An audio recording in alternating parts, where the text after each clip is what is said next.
Hello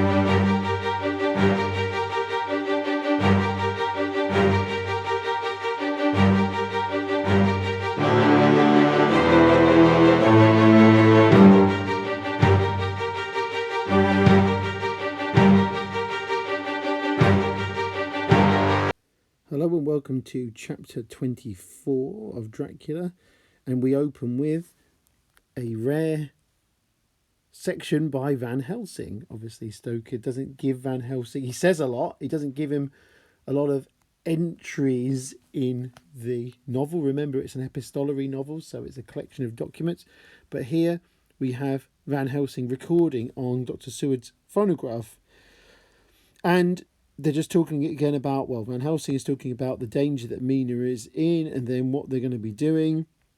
And about Dracula, he know that his game here was finished. So there's more of that suggestion of the Dutch dialect. And so he decide he go back home. So they note Dracula is retreating. This very creature that we pursue, he takes hundreds of years to get so far as London. And yet in one day when we know the disposal of him, we drive him out. He is finite. So there's optimistic as well. There's a sense of optimism, and I didn't highlight that bit. So there you go. Let's correct that right now. That's it. And here we have Jonathan Harker's journal responding to this. And his account as he plays the message to Mina. And we also have, now that this horrible danger is not face to face with us, it seems almost impossible to believe in it. Even my own terrible experiences in Castle Dracula seem like a long forgotten dream.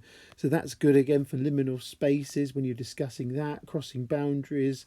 Also in terms of Harker's own personal development and journey as well. And the idea of Dracula is leaving the country as well. So it does look like they're winning, but they've got to track him down. And there's more references to her troubles there as well. And we have Mina's journal where again she's keeping the records for the meeting there as well, like she did earlier on. So you've got all of the crew of light there as well. So they do detective work working out which ship Count Dracula is escaping on. This Latin phrase means always igniting for magnificence, and I think that's being used ironically there because he said it was a dreary bank that was before us. So they're trying to track all the different ships that are sailing out of London and using, again, detective work, using all of the facilities available in modern Victorian London, modern to them, of course, but with Lloyd's of London, the idea they work out that the only ship heading towards the Black Sea is Czarina Cateherine, we pronounce it like that, and it would be a sailing ship because, of course, that's the kind of technology that would suit Dracula. He wouldn't want to go on a modern, again to the time, a contemporary steamship. That's too high tech. He has to go on a sailing ship because that's more his style. So we're heading for Varna, and then we have events on other parts and up the Danube.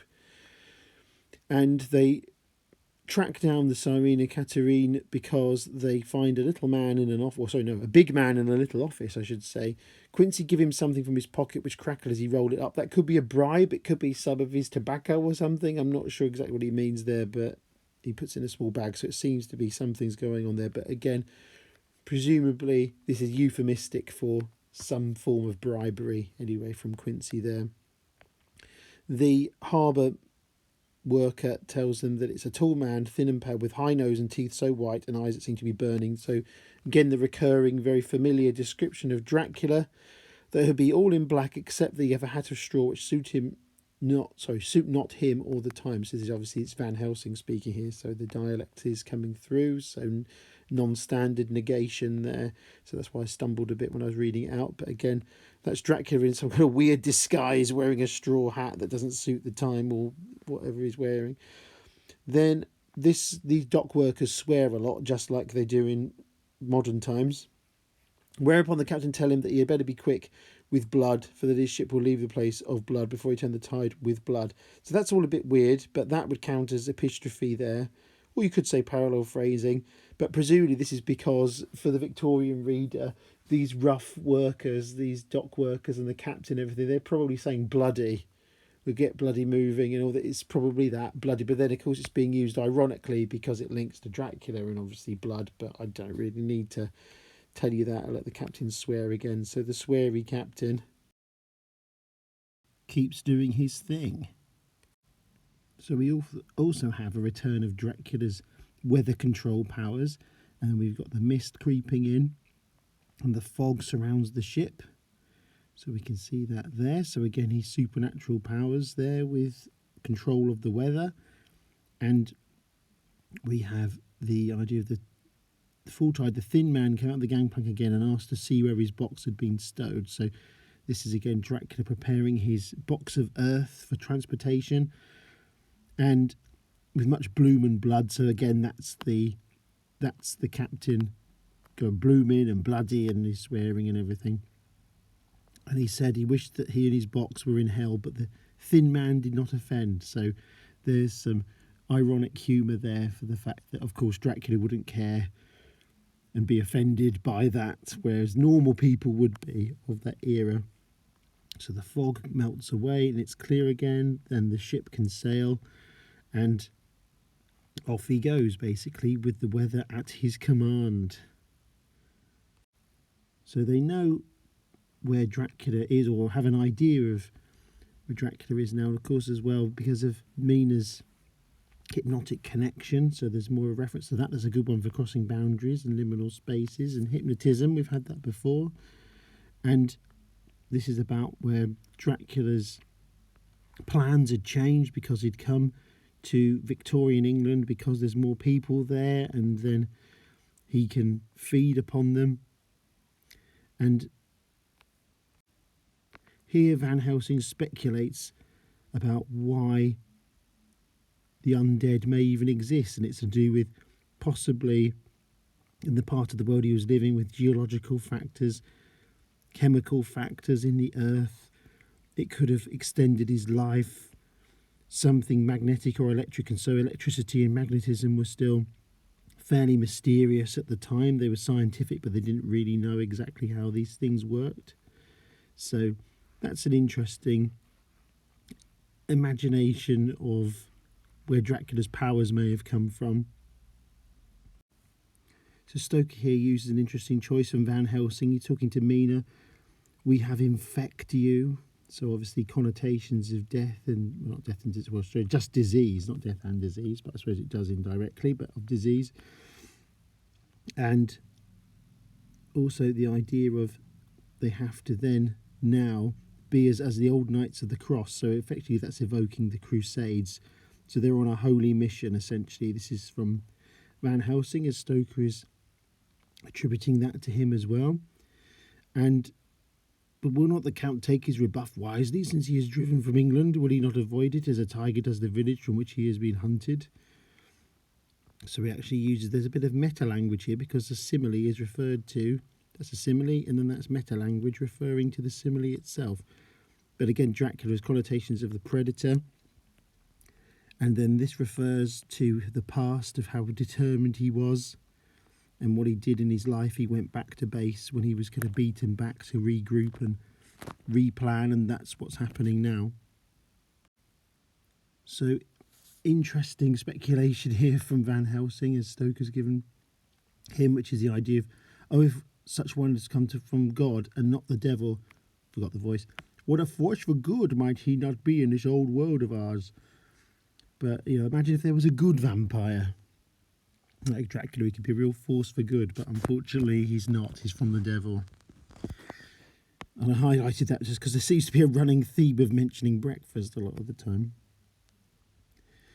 Then for Mina, we have reference back to the red mark upon her forehead. I was still unclean, so we talked before about the connotations of being tainted there, and possibly of even sexual illness as well. It kind of suggests that as well. Obviously, it doesn't necessarily manifest on the forehead in the same way, but we can surmise some ideas from that one. And this is a good reference to like liminal spaces and sleep as well. The whole of the past days had not been a dream. This is from Dr. Seward's diary. And the red blotch, again, that mark effectively like the mark of Cain, really. There's a mark of E on Mina's head. And we have the Count had his own purposes when he gave her what Van Helsing called the vampire's baptism of blood. So again, that's another twisted, dark perversion of Christian ritual. And this is the existence of ptomaines is a mystery. It's actually pronounced ptomaines. That's to do with food poisoning, effectively. So it's referring to Dr. Seward's scientific knowledge and his scientific angle that he takes in his view on things as well. And for Stoker as well, keeping things open. There's mysteries to science, things we don't understand about science. So again, it's easier for the reader to accept the supernatural events that they're faced with here as well. Good one for crossing boundaries and transitional spaces. Madam Mina, our poor dear Madam Mina, is changing. This is Van Helsing explaining what's happening.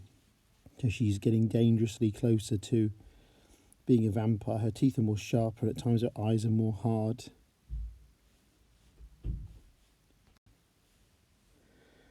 And in the hypnotism,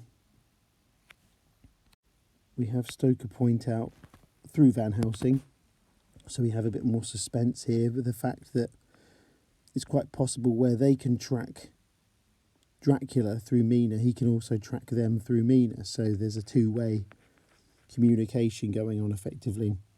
So they've got to keep her ignorant. They can't tell her exactly what's going on because Dracula might find out. Then we hear more about the Czarina Cateherine, and that's leaving. And here we have their preparations to fight against Dracula as well. So armed against evil things, spiritual as well as physical. So they're going to go prepared, going to go tooled up basically to go off towards Transylvania and hopefully intercept Dracula and stop him before he makes it back to his castle is the idea.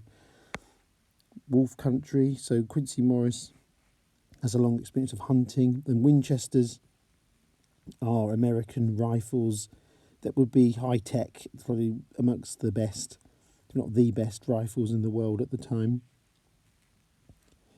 Van Helsing being mysterious here again as well, again to the theme of withholding information and expertise and how he's talking to Mina there. And because Mina is intelligent, she realises as well, don't tell me anything about the campaign, because she's actually aware herself that the information could actually get back to Dracula. But in another way where we have Mina's more progressive character aspects from Stoker, she wants to go with them on the journey as well, which really is just going to generate more suspense and excitement. And Mina's a really good character as well, so do you really want her just sitting at home on her own? No, it's going to be better when she goes along. It's going to make the story more potentially thrilling as well. So it does give them an edge. There's some benefits. Obviously, they can track Dracula as well. But Mina's in great danger of actually going full vampire from accompanying them on this mission. So she says that here, actually. So Stoker's got that here. So you can learn, which even myself do not know. So they've got the plan of when hopefully they can get onto the ship, they can put more garlic on it, lock him into the box. Brave boy, Quincy is all man. Macho man. He's all man. So we have Jonathan Harker's made a will. Again, the level of suspense and danger is being ramped up here at the end of the chapter as well. So we know, again, I keep using the same phrase, that the stakes remain high. So that all remains to be said is thank you for listening. Thank you for watching. Good luck with all your endeavours. Take care, whatever you're doing, and have fun in the world of Dracula. Oh, and that fun should include my other videos. Like, comment, subscribe, etc., etc. Thank you.